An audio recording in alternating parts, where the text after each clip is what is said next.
एक छोटे से शहर में एक आईएएस अफसर अपने परिवार सहित रहने के लिए आए, जो हाल ही में सेवानिवृत्त हुए थे।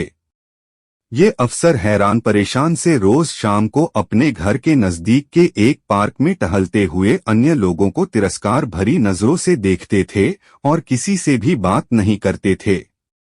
एक दिन वे एक बुजुर्ग के पास गुफ्तगू के लिए बैठे और फिर प्रतिदिन उनके पास बैठने लगे। उनकी वार्ता का विषय एक ही होता था, मैं इतना बड़ा आईएएस अफसर था, यहाँ तो मैं मजबूरी में आ गया हूँ, मुझे तो दिल्ली में बसना चाहिए था।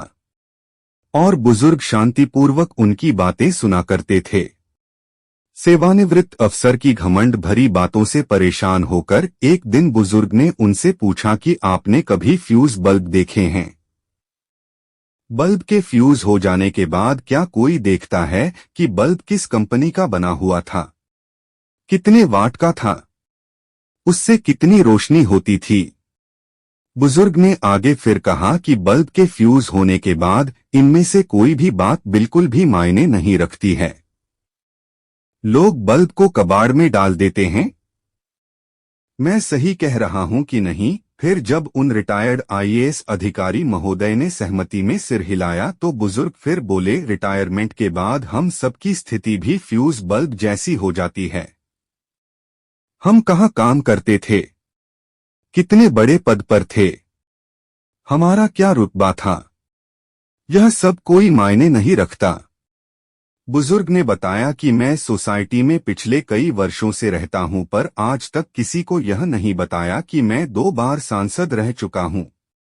उन्होंने कहा कि वो जो सामने वर्मा जी बैठे हैं वे रेलवे के महाप्रबंधक थे, और वे जो सामने से आ रहे हैं साहब वे सेना में ब्रिगेडियर थे, और बैरवा जी इसरो में चीफ थे।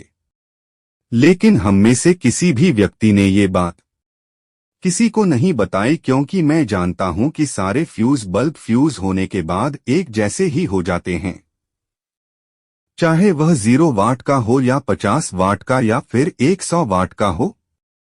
कोई रोशनी नहीं तो कोई उपयोगिता नहीं। उन्होंने आगे कहा कि लोग अपने पद को लेकर इतने वहम में होते हैं कि रिटायरमेंट के बाद भी उनसे अपने अच्छे दिन भुलाए नहीं भूलते। वे अपने घर के आगे नेम प्लेट लगाते हैं, retired IAS, retired IPS, retired PCS, retired जज आदि। बुजुर्ग ने कहा कि माना आप बड़े ऑफिसर थे, काबिल भी थे, पर अब क्या?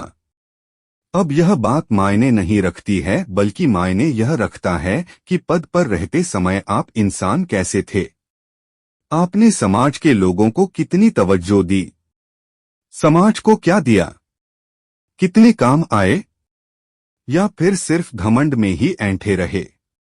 बुजुर्ग आगे बोले कि अगर पद पर रहते हुए कभी घमंड आए तो बस याद कर लेना कि एक दिन आपको भी फ्यूज होना है। बुजुर्ग की बातों को सुनकर सेवानिवृत्त अधिकारी सन्न रह गए और उनकी नजरें झुक गईं। यह उन लोगों के लिए एक आईना है जो पद और सत्ता में रहते हुए कभी अपनी कलम से किसी का हित नहीं करते, और रिटायरमेंट के बाद ऐसे लोगों को समाज की बड़ी चिंता होने लगती है। अभी भी वक्त है, चिंतन करिए तथा समाज की मदद कीजिए। अपने पद रूपी बल्ब से समाज व देश को रोशन करिए, तभी रिटायरमेंट के बाद समाज आपको अच्छी नजरों से देखेगा और आपका सम्मान करेगा।